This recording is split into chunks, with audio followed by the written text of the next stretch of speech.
Hi, everybody. Welcome back to Section 3. So, now that we've covered the targeting of the disabled and Germany and the Soviet Union's aggressive expansion, we're going to take a step back and get a little bit more focused on Germany, looking at the impact in Germany and the concentration camps.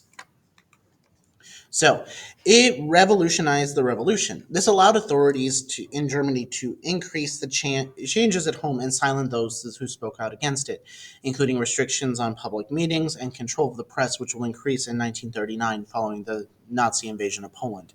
The goal was also to keep the people at home happy, meaning they could then maintain their power. So soldiers are bringing home luxurious goods and riches, like they're bringing home jewels, furs, whatnot for their girlfriends and their wives. And it's going to be built on success because there's nothing better than success. But it does brutalize life and provide cover for mass murder. The war trapped a lot of victims under Nazism because they simply couldn't escape. In 1939, escape was still possible but difficult. By 1941, it was practically impossible. And it's during this period that Jewish people are also forced to start wearing the Yellow Star of David on all of their clothes. This starts in September of 1941. So let's talk about the camps.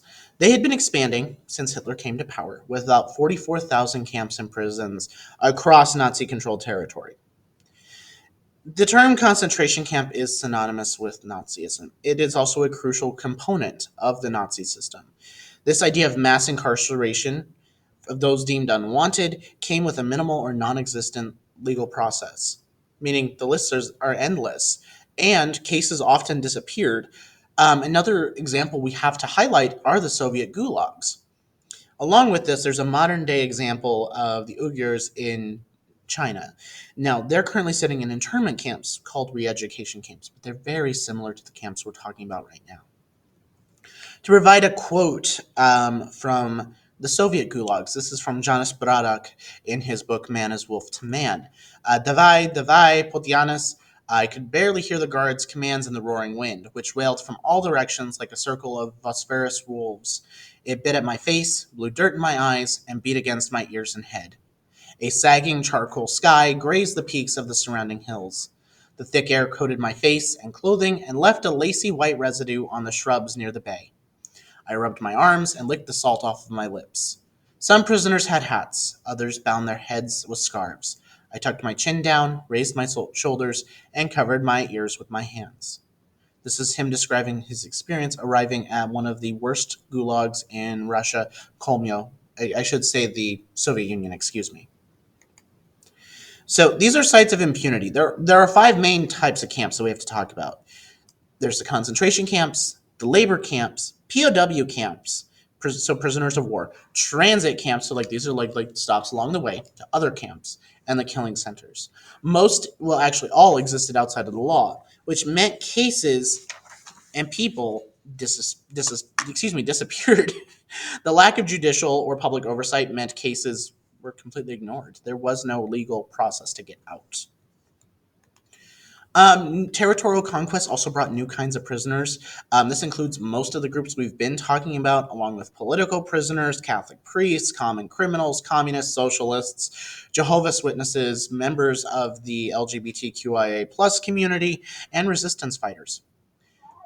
Now, typically, anybody that wasn't a Jew typically was not gassed, but they were brutalized and forced to uh, they were beaten, they were starved, they were used for medical experimentations and hard labor. Political prisoners were included in a number of camps like Gross-Rosen, Stolthof, Bergen-Belsen, and Buchenwald, these major camps. Now, the concentration camps specifically specialized in brutality. But they wanted a good experience for their staff, so there's a number of amenities for those that work there. Buchenwald had a zoo. Most of these camps had gardens, and most maintained orchestras that were forced to perform for the guards and their families. That's pretty dark. At Auschwitz, there's a pretty famous quote above the main gate. You can see in that picture. Arbeit macht frei, or work liberates. Making some people think, oh, if we just work hard enough, we'll get out of here. That isn't going to be what happens, though.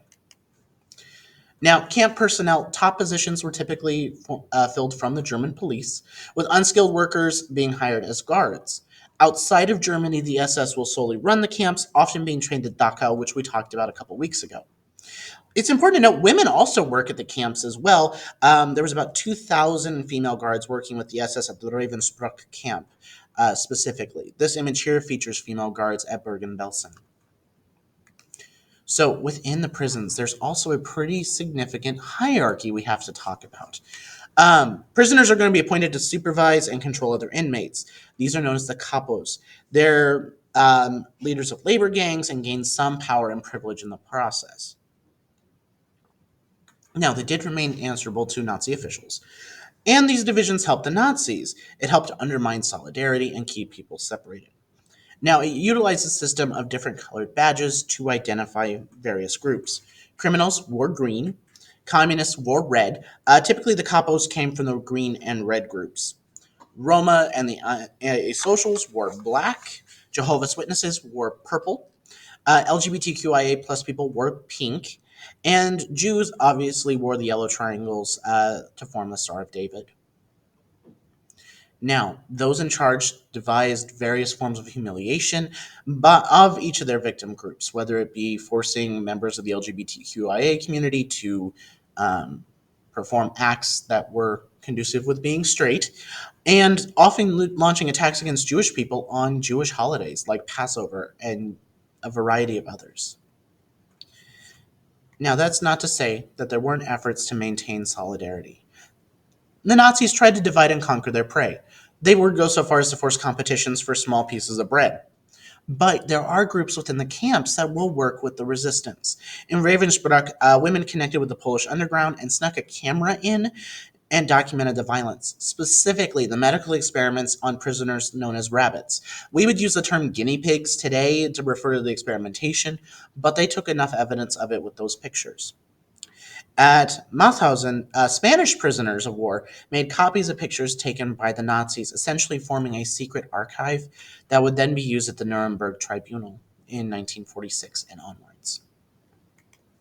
So specifically, I want to highlight the experiences of the LGBTQIA plus community in this period of history at the camps.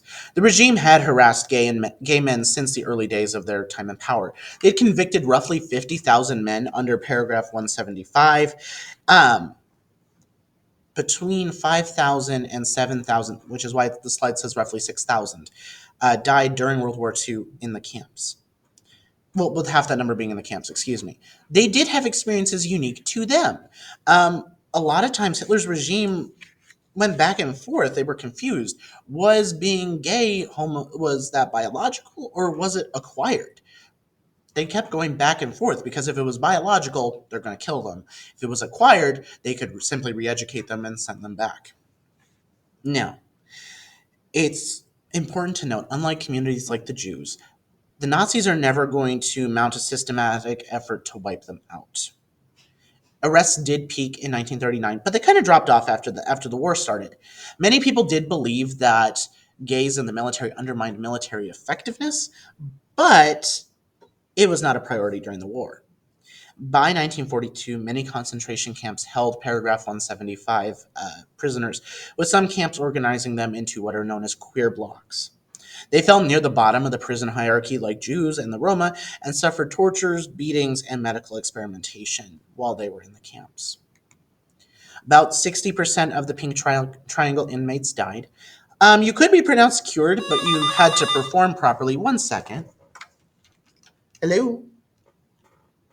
Hey, what's up?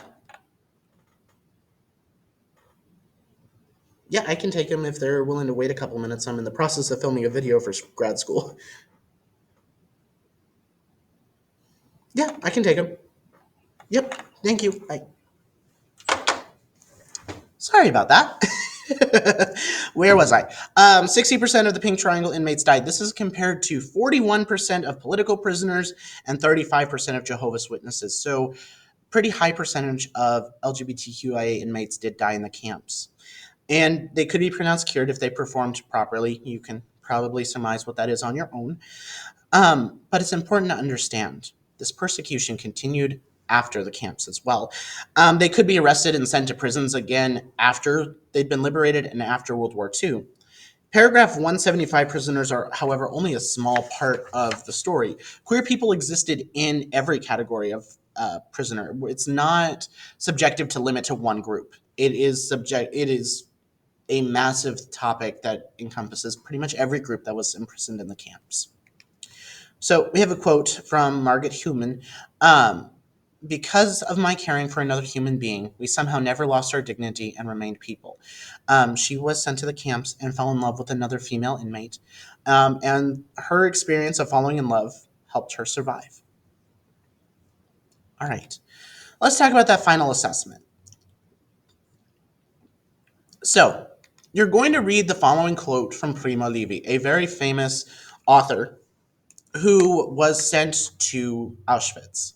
You're going to read this quote, which I'll read for you in a moment, and then answer the following questions.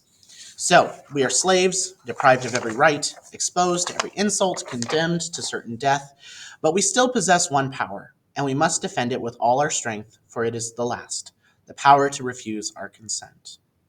So, after reading that, consider the following. What is Levy describing? What is his tone? And how does this connect to what we discussed in class today? Write a 3-sentence response and submit this on Google Classroom. That is it for today. I'll see you all next time. Bye, everybody.